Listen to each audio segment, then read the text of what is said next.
Thanks again, everybody, for coming today. I'm going to try to get through this without crying too much. I don't have a speech right now. I'm not very good at doing that. My sister's really the orator in our family, so. If you met my mom in the last 10 years, you would really meet my mom. Like Katie said, she was raised on a farm. She was one of 7 siblings, and her 2 parents. So cooking, they were cooking for 10. With leftovers, they were cooking for 20. And my mom continued that tradition at home. I have that generational trauma now. I cook for 6 for just myself and my cats. So I always have leftovers too. Food was important to my mom. It was one of the ways I think she showed love. And you can ask our friends in high school whenever mom was making chicken fajitas, they were all like, yo, over here, can I come? My mom used to make flour tortillas from scratch. And they were never round. They were like the shape of Wisconsin.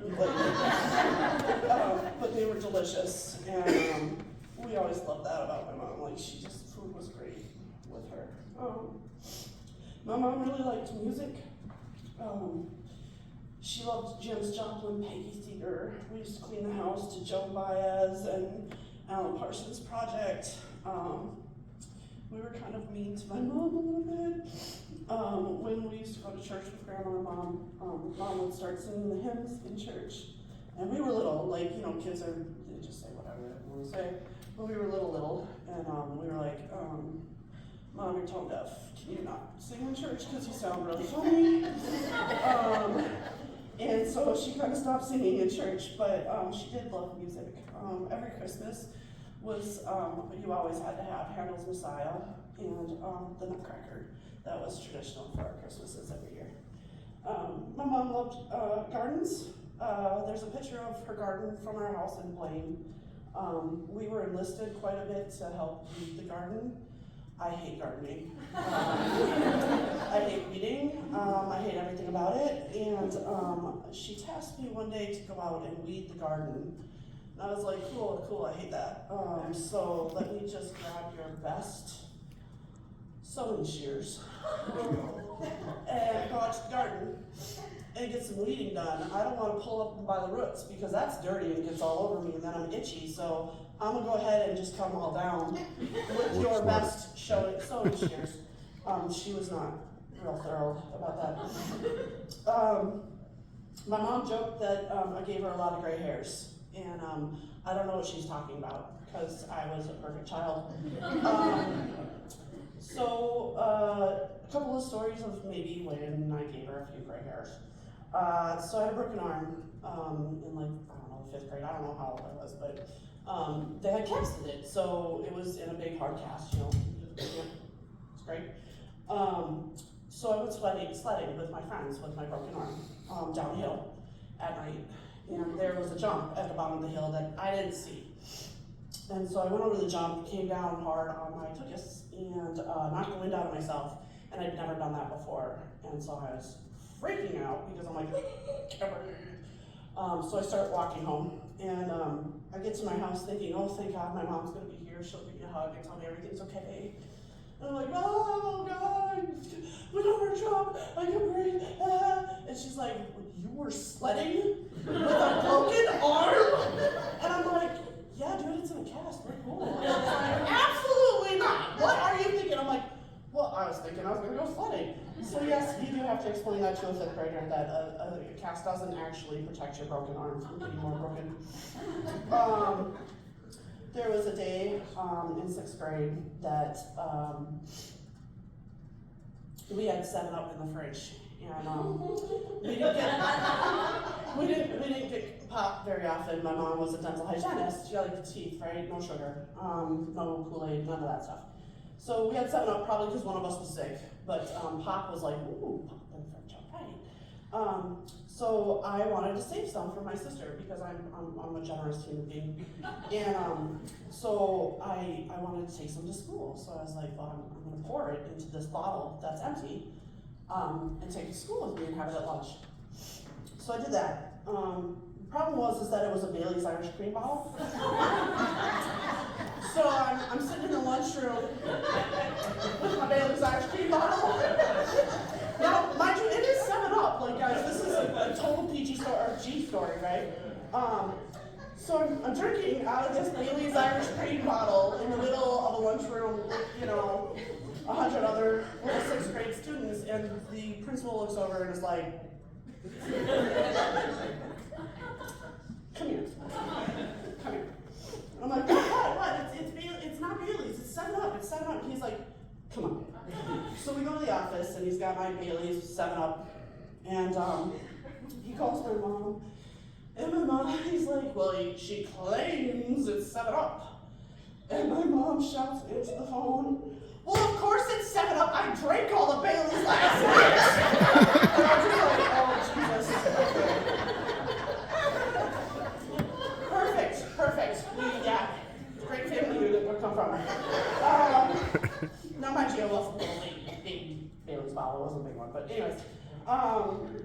So along those lines, I also, we had a junior high that, it was a middle school, so it was 6th grade, 7th grade, 8th grade, and when you got to 7th grade, you got to have a locker.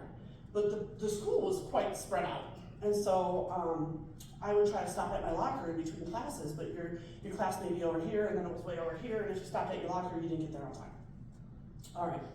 If you didn't get to your class on time, they sent you to this little place called an MLC. It was like Modified Learning Center or something like that. It's like in-school detention, right?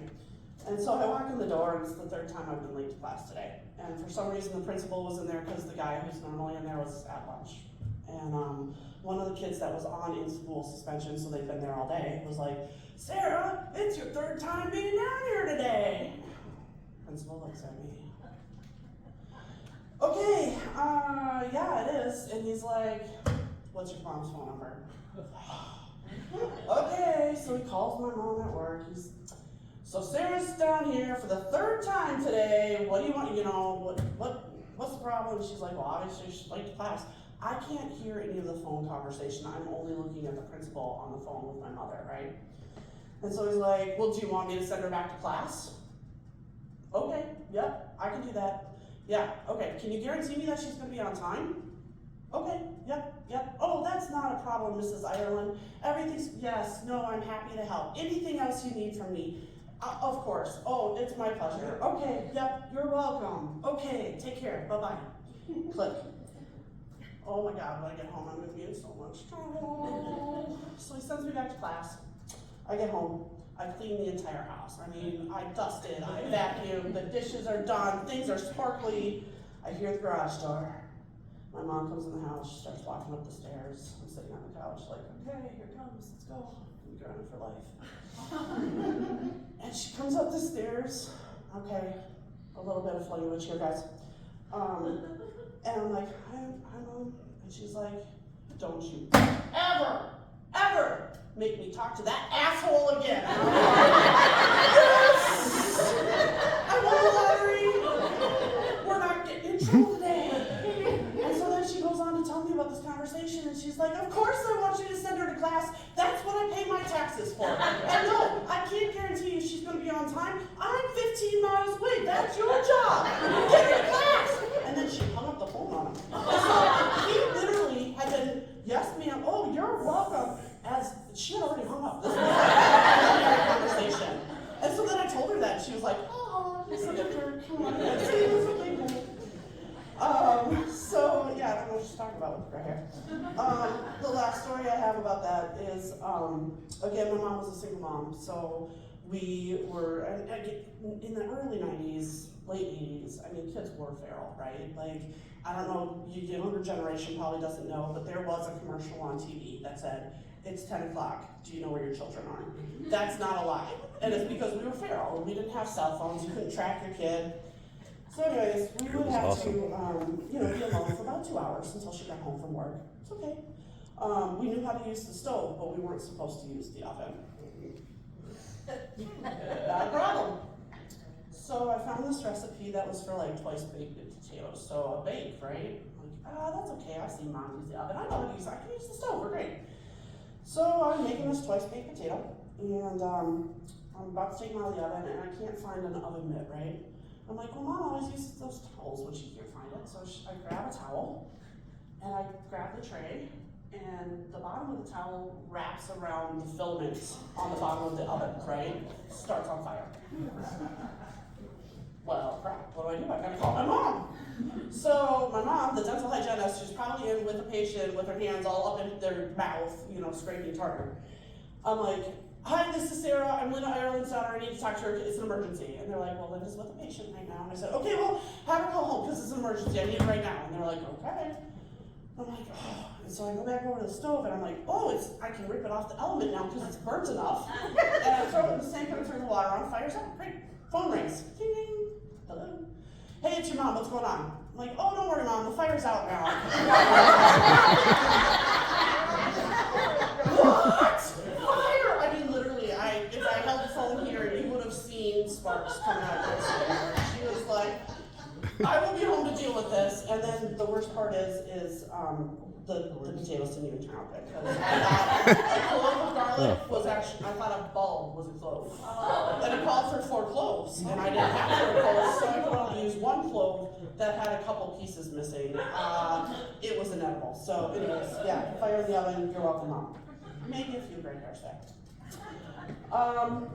Okay, I'm gonna wrap it up. So, again, single mom in the 80s. There's a lot to be said for that. Housing prices, yeah, they were smaller, but the average interest rate in the 80s for a home was 16%. And she did that. And she did that for us.